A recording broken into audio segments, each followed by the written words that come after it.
Hello everyone, welcome back. This is Sean with Fairly Local Plumbing. Today in this video we're going to be showing you guys how to replace angle stops.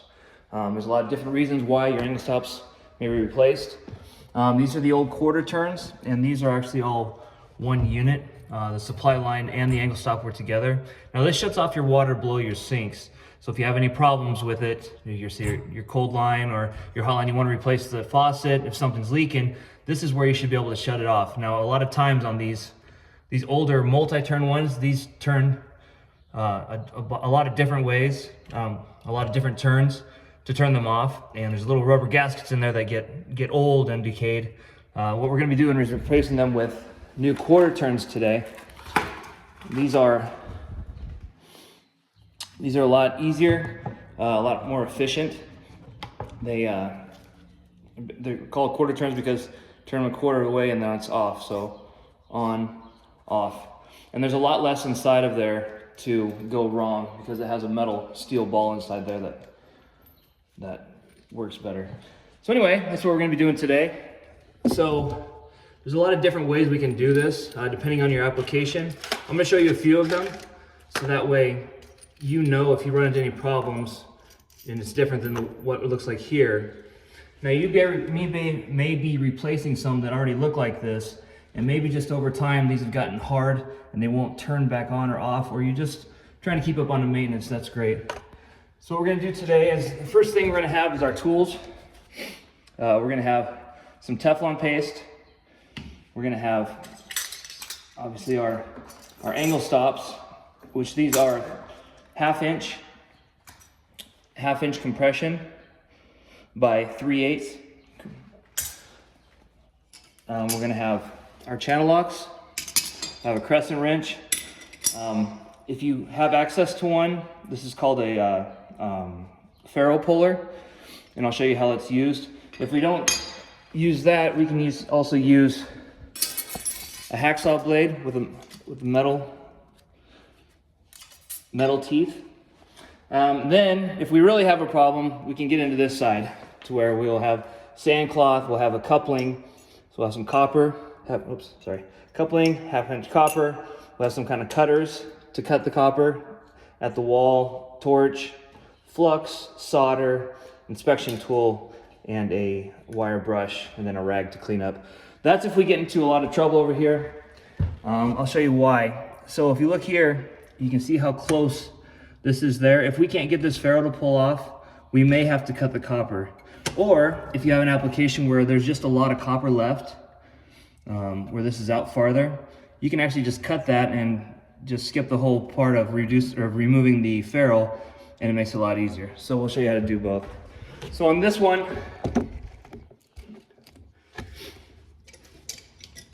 on the one that's close, I'm going to show you how to just remove it. So first thing you want to do is shut all the water off to your house. Make sure you've opened up the hose bib outside to drain off any excess water. Now we're going to open up the angle stops. I'm just going to turn them counterclockwise. Remove any water that might be in there. Now we're in a kitchen right now, so this one has a dual angle stop, and I'm going to show you, we're going to be replacing that with another dual angle stop. One of those goes to your dishwasher, the other one goes up to the faucet. So now we've got the water out. Take our crescent wrench, put on there. We're going to take our channel locks, put on this side. We're going to kind of wiggle it and get it started. And then remove that nut. We're going to just unscrew that.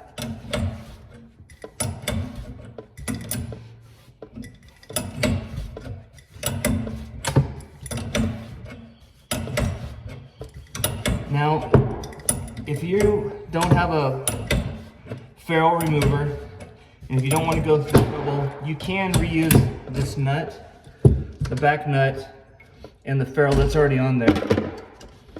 But I would recommend, if you can, to remove it. That way you can start fresh with something brand new. So here's our ferrule puller. It goes over the nut,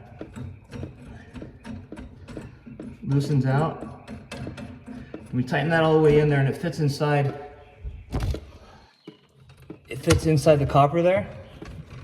has a little ridge, so it's going to pull that nut back and remove that ferrule. So let's take our channel locks, just keep tightening it. And what that's doing is pulling this nut, and inside there's on the piece of copper there's a ferrule that fits over it. So this slides over the copper, the nut, and then that slides over there, and this compresses down when you tighten that up. I'll show you that in a minute.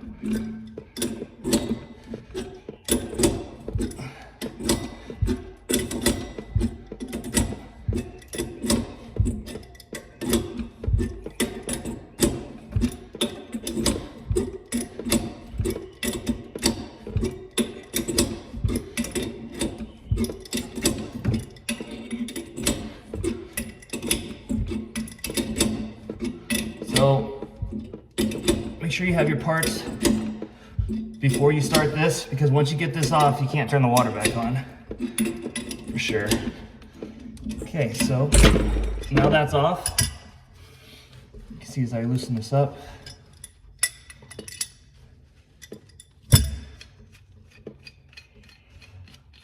we'll have the nut, and then we'll have the old ferrule that came off. And sometimes it gets stuck to that puller. There it is. So there's what came off. We also like to replace these. They're called escutcheon plates. This is a 5/8 escutcheon, and it fits over a 1/2 inch copper. I like to start them backwards. Sometimes it makes it easier. Then you can push them on there. Okay, so now we have the cold one off. What we're gonna do here is we're gonna take our Teflon paste and our new angle stop. So your angle stop will come together like that. We're gonna pull this nut off. Inside there's the ferrule. You see that? Just keep that together. We'll take some Teflon paste, some kind of pipe sealant. You can even use Teflon tape if you need to. I recommend the paste. It just helps it to move freer. Just put a little bit on there. I don't need a lot. It's really more of a lubricant than a sealant. We're gonna put this on. Get this hand tight, making sure that ferrule is nice and straight in there. Now, we're gonna slide that on there and pretty much just basically reverse what we just did right now.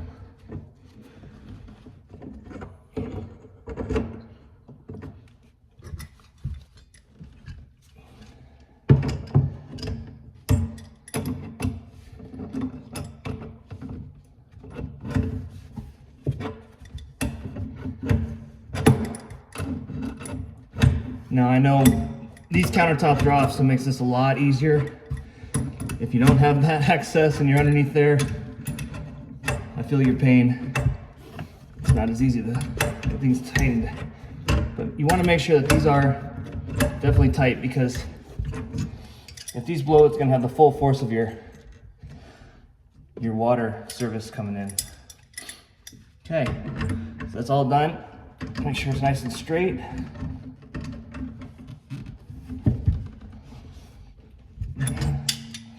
Nice and tight.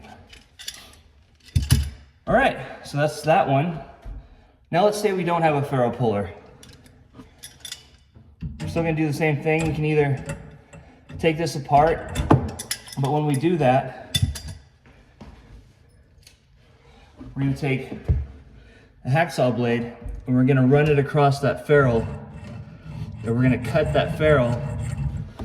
So we'll be going across it like this, across that ferrule, cutting it just enough so that way when it's just about ready, we can take a screwdriver in that spot and turn it, and that'll break that ferrule open. Then you can pull the whole thing off. I'll show you that first, and then we'll go ahead and just cut it, and I'll show you how to solder it on there for those that maybe it's too far back, or you can't get it. So take this off first.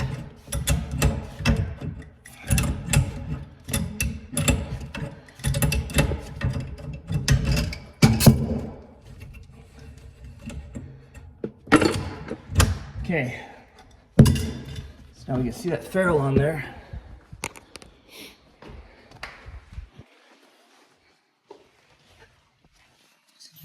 Good view here, sorry. Hold and do at the same time. Let's try this.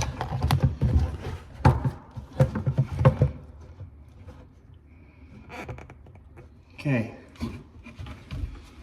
so now what we're gonna do, I like to go to an angle because it gives me the most ability to move back and forth with my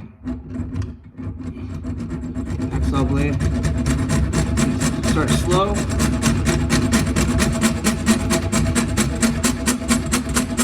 Now, you don't want to go too far that we get into the copper and mess that up. So I'll show you how far I go really. If you graze it a little bit, it's going to be all right. But this brass is pretty easy to cut because it's so thin. So we get it pretty cut. We'll take a screwdriver. I should have it on the list. Take a screwdriver in that divot we just made. I'm gonna put it down in there. You can get it. And there it went. See how it just snapped off? Oops, where are you? See, we just made a nice little cut there. And just cut it off. Inspect the copper and look at it, see how it looks. If it looks rough, you can take some sand cloth, go ahead, sand it, try and get rid of any burrs or anything. But let's say that that didn't work. You couldn't get it off, or you scored it really, really bad, and you can't get it to leak. You can't get it to stop leaking. We'll take our cutters now. We'll take this off. We'll take our cutters now. And what we need to do is extend that pipe out. So what we're going to do is put a coupling on it. We'll solder it on there. Now, important, unless you have an escutcheon, there's a split escutcheon that opens up, you can put on after. Make sure that this goes on first before you solder. So this is actually close enough. We can probably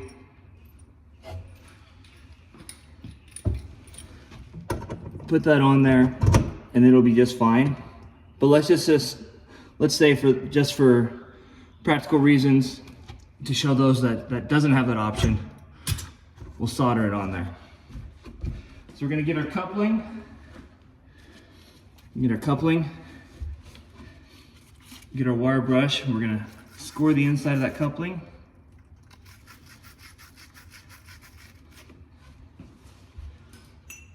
Take a piece of copper pipe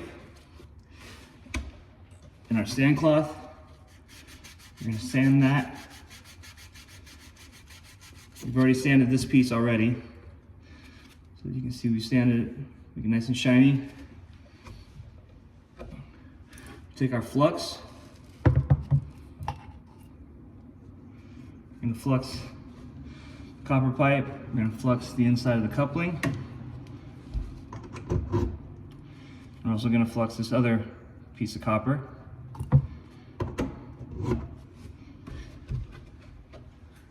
Another thing I'd recommend having is a spray bottle of water, something just in case your flames get a little out of control, or something gets too hot. So we're gonna take our torch now. You can get these at Home Depot. I recommend MAP gas. Propane will do it, but MAP gas is just a lot more proficient. And then some kind of solder. This is Silver Bright. We'll start on the outside first, keeping the flame away from the wall.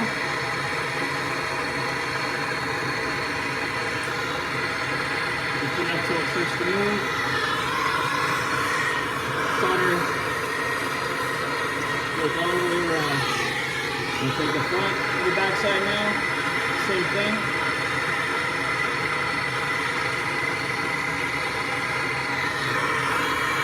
Always heating the fitting. Always heating the fitting and not the pipe.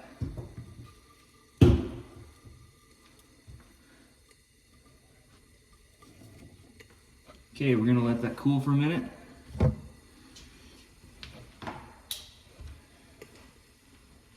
While we're doing that, we can take our inspection tool and look at the back side and make sure we've got everything is nice and complete. There's no holes or gaps, or little dots, little hole openings.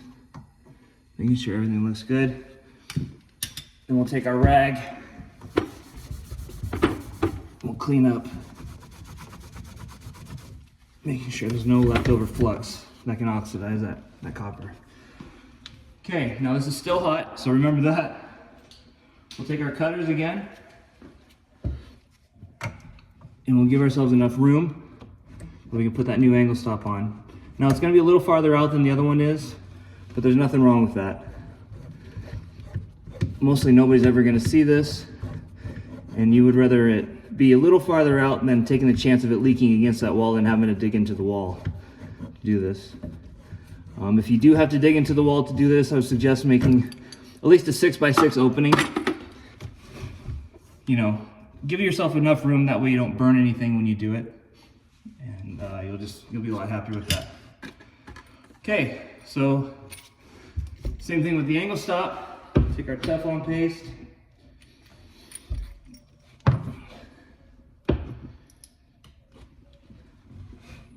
Put some on there.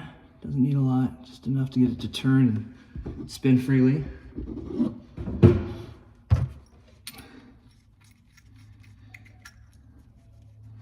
our nut and our ferrule back on. Now we'll have one facing upwards and the other one facing down to go to the dishwasher.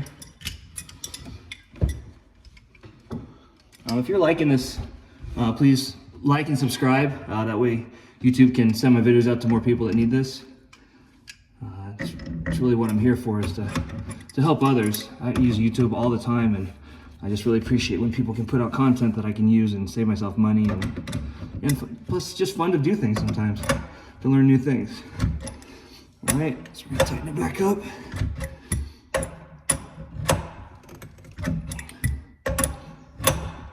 Plenty tight. Okay, now the next thing we're gonna do is we're gonna go outside, we're gonna turn on the water, we're gonna check to make sure you don't have any leaks. Obviously, if you have any leaks, you're gonna have to redo that whole process.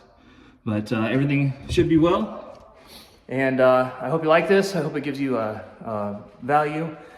Please like and subscribe, like I said, and look back for the next video. Thanks.